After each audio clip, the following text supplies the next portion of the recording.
Hi, I'm Reverend Wendy Craig-Purcell here at the Unity Center in San Diego. Thank you so much for watching today. If you'd like to support the work that we do here, please consider making a contribution. Go to our website. It's easy to do. Thank you in advance for that contribution. In the world, but of the light. We are in the world, but we are of the light. It speaks to something we say often in New Thought and in metaphysics, that we are human beings having a spiritual experience. We are spiritual beings having a human experience, that we are both these beings, and that we are to fully embrace both, that we are in the world, but we are of the light. There is so much that we can learn from indigenous cultures. And one of the things that is true of many indigenous cultures is they learned profound truths by looking at and analyzing and understanding the world around them. And they would look at nature, they would look at their environment, and they would try to understand what was in back of that. How did that work?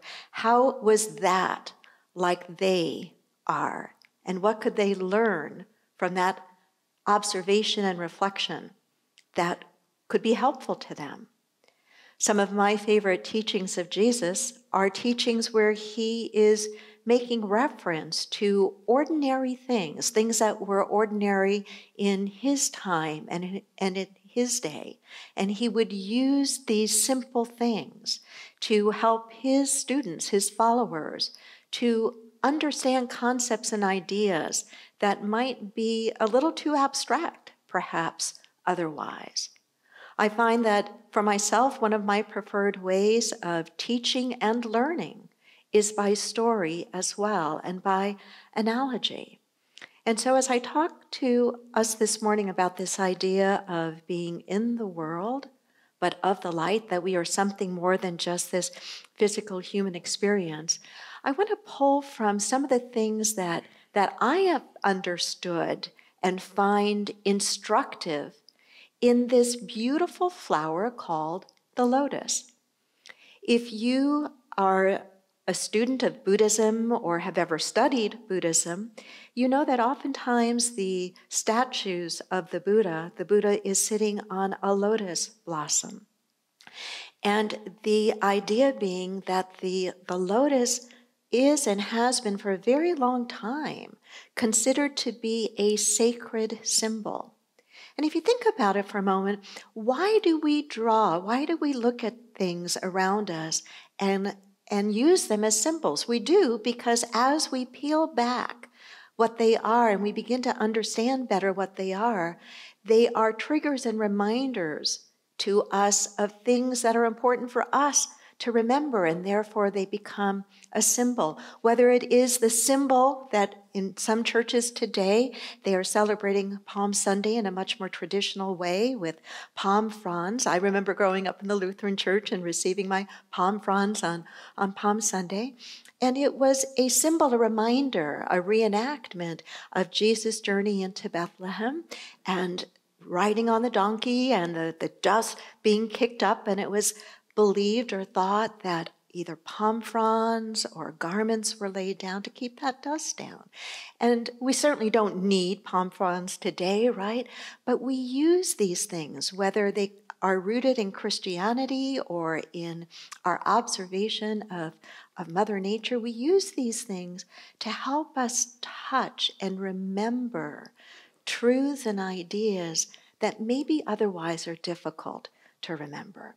And so this beautiful lotus flower is rich with symbology in so many cultures around the world. It's been used as a symbol for the soul, as a symbol of enlightenment, a symbol of divinity. In Buddhism, its meaning ranges from purity and enlightenment in Buddhism. In Hinduism, its meaning includes prosperity, fertility and the idea of eternity. In some teachings in Egyptian culture, the lotus blossom is symbolic of the idea of rebirth. As I was doing a little more research for this message, I learned that there are Chinese poets today who will often use the symbology of the lotus as a reminder to the Chinese people to inspire them to continue striving through their difficulties, but never showing the world the face of difficulty, but only showing the world something that is the best part. They refer to it, the best part.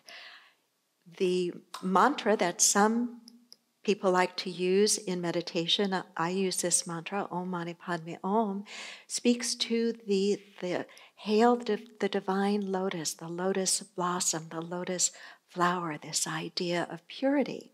Again, that we are these spiritual beings having this human experience, that we are in the world, but we are of something more. And I know you know, excuse me, I know you know that.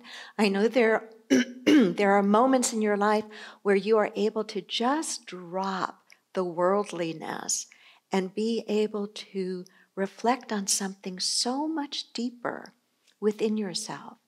The divine, the God essence, the Buddha nature, the spirit within you.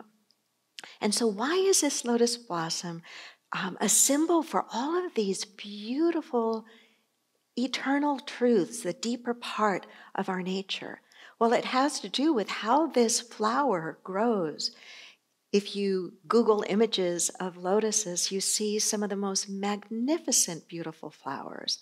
They begin, though, they're seated in the mud of the water. They're seated in the mud, in the muck, in the mire. And their growth is always toward the light. Their growth is always toward the light. And when the growth emerges into a beautiful flower, that flower is fragrant, that flower is beautiful. It can be 8 to 12 inches in diameter. It has just a lovely, delicate look to it, and yet it is very, very strong. In many ways, it is like us. Our human essence is strong. Our divine essence is also strong, but in a very different way, right? We can't put our arms around it like we can put our arms around the physicality of what it is to be a human being, but we are more than that, so much more than that. And so this beautiful lotus flower opens usually for just 3 days. There's a lot of symbology with that, with Easter coming up, right? Usually opens for just 3 days, and then it begins to lose each of its flowers. And then what remains, each of its petals, and then what remains is the seed pod or the seed head.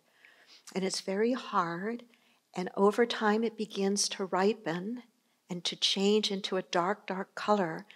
And when it is fully ripe, then the seed pod begins to almost dive back down into the water, head down, if you will, where the new seeds are. And it goes face into the mud so that the seeds can drop and begin to germinate.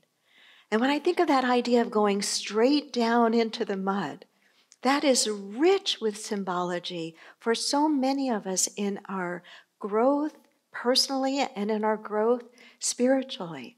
That we in this teaching do not stray away from the difficulty. We are willing to lean into it, to face it head on, that we might recognize the issues of the world, the issues in our own life, that we don't move away from them or sweep them under the carpet, but we lean into them, knowing that there is something more that will come up and beyond whatever that original difficulty is. But we don't find our way through by avoiding. We find our way through by going directly toward it, just as Jesus went directly toward Bethlehem, even though it's believed he fully knew what was about to happen to him and through him, to lean right into it. So there are a few spiritual reminders that I'd like to share with you that I get from the beauty of this flower that is such a symbol of all that we hold to be pure and divine. The first is this: where you come from does not have to determine where you can go or what you can become. Where you come from. So here we have what is considered to be one of the loveliest, most beautiful flowers, and yet it comes out of the muck and the mire and the mud.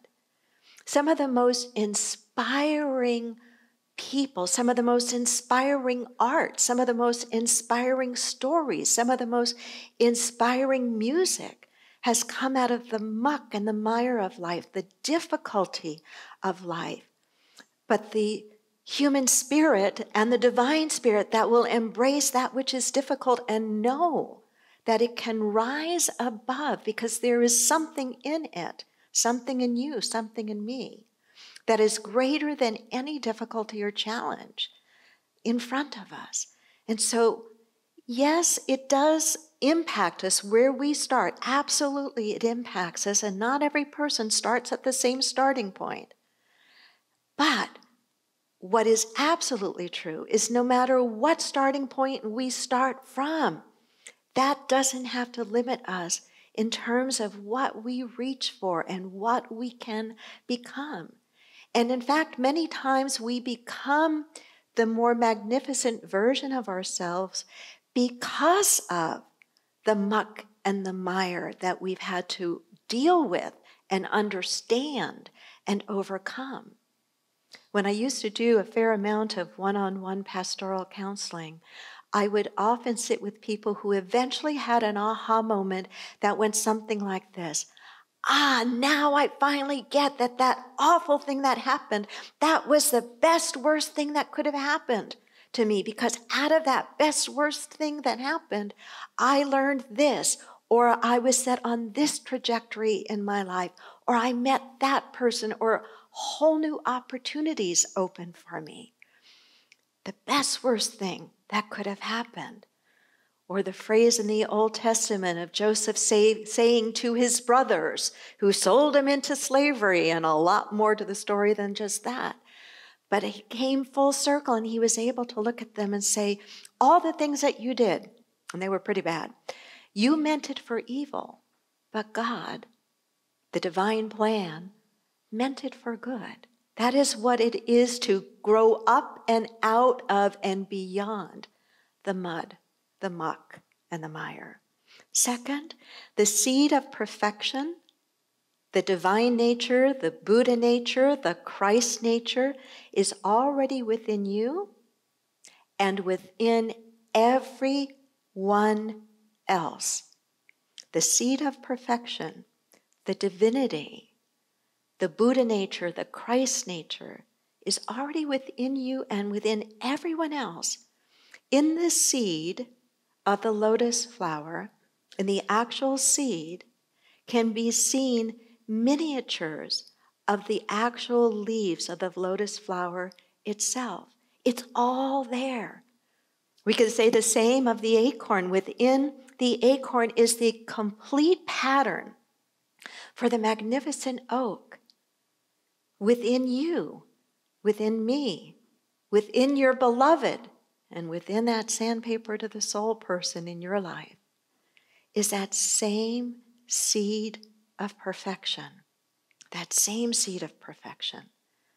One of the things that so many of us in unity and in science of mind and in metaphysics really gravitate to and really resonate with is this truth that we are born in original blessing, not in original sin. Original sin is a church teaching, and it's a wrong teaching, and it's a harmful teaching.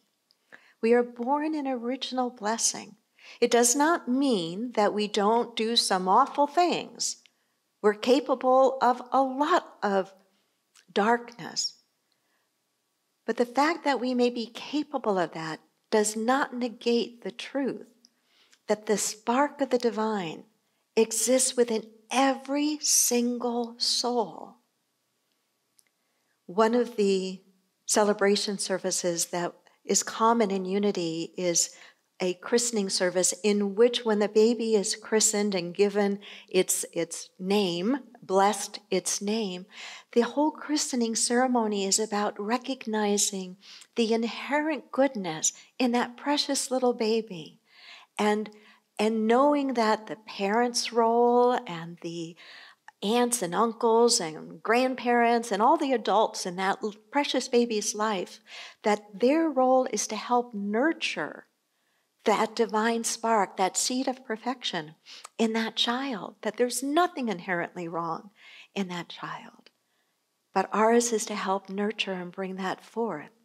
In Buddhism, it is believed that it's not called the Christ nature, of course, it's called the Buddha nature, and that it resides in every single being, and that eventually every single being, through many, many incarnations, will eventually burn off the karma and become an enlightened being. Third idea from the lotus, like the lotus, and this is perhaps one of my favorites, like the lotus, I can let the trials and tribulations of everyday life slip away from me. Like the lotus, I can let the trials and tribulations of everyday life slip away from me. It's how I stay clean and beautiful. Now you might wonder, what does that have to do with this flower? I'm not sure I get it. If you Google the Lotus Effect, you will find some very interesting, instructive videos about what the Lotus Effect is. It has to do with the way that the Mother Nature, God, has designed the petals and leaves of the lotus flower. They are designed to quickly repel any parasite, any debris, anything that the lotus flower does not need or want, that is not good for it.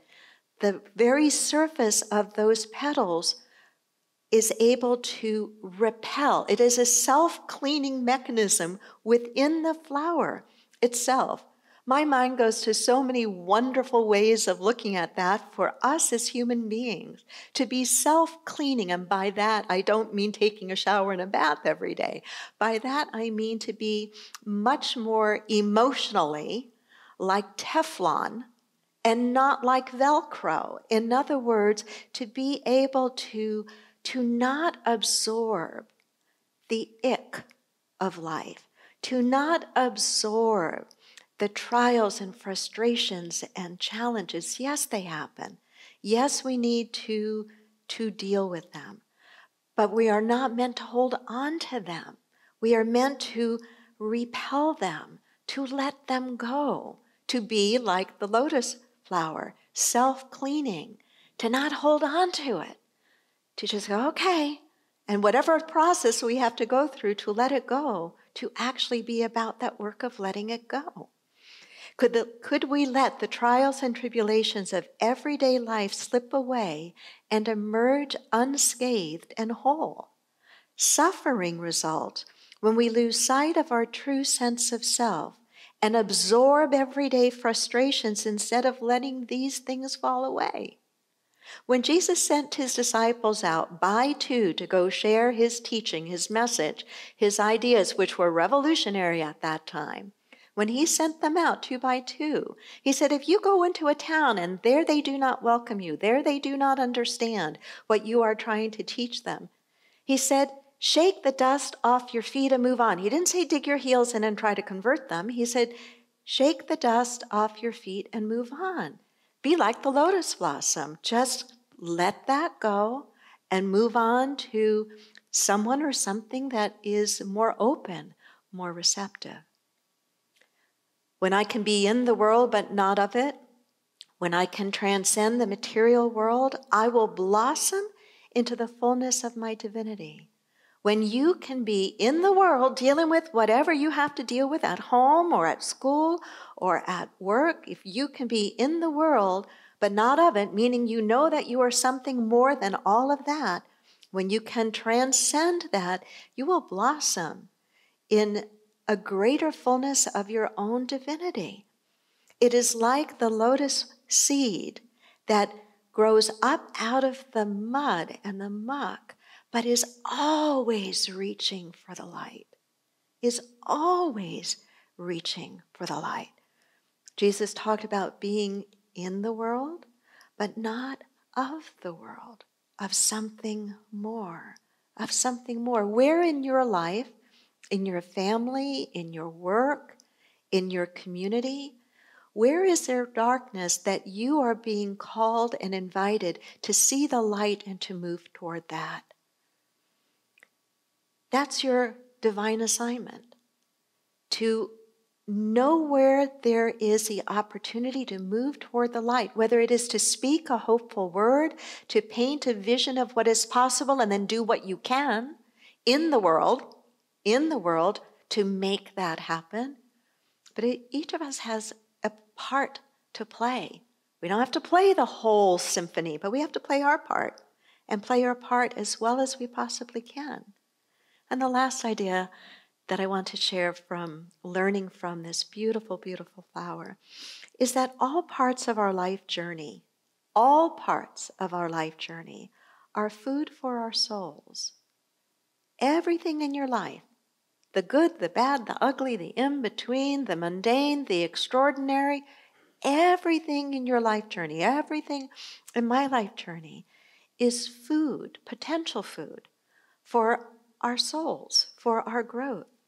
I didn't know this before working on this message, that all parts of the lotus are edible. All parts of the lotus are edible. The immature seeds can be eaten raw or cooked, and supposedly they taste a little bit like chestnut. The ripe seeds can be ground into flour or boiled to release their oils. The root of the lotus is like a starchy tuber that can be cooked and tastes a little bit like sweet potato. And the young unrolled leaves can be cooked as a vegetable. I think about, what if we really looked at our entire life journey, each of us individually, as every part of it is nourishment for our soul, helps to mold us and shape us, and that we are meant to be good gardeners with that we are meant to take the right lesson forward. You've heard me say that many times before. We leave the pain behind, but we remember and take the right lesson forward. There is that in you and there is that in me that is eternal and forever able to renew itself. It is that divine spark within. Life may seem to dim it from time to time. You may have doubted it about yourself or others from time to time, but it is eternal and it is strong, just like the lotus seed itself. Some species of it can lie dormant for 400 years and then still come back to life. So wherever you came from doesn't have to determine where you can go or what you can become. The seed of perfection, your Christ nature, the Buddha nature, is already within you. It is yours just to honor it and to let everything that is unlike it fade away and slip away. Like the lotus, you can learn to let the trials and tribulations of life not stick to you, but just let them go. Takes practice, but it is possible. That we can be in the world, but not of the world, that we will blossom into our fuller divine nature as we always, no matter where we are or what we're facing, move toward the light. And as we recognize that all parts of our life journey, even the parts that aren't so favorable, are food and nourishment for our soul's development. There is that in you that is eternal. Namaste, my friend.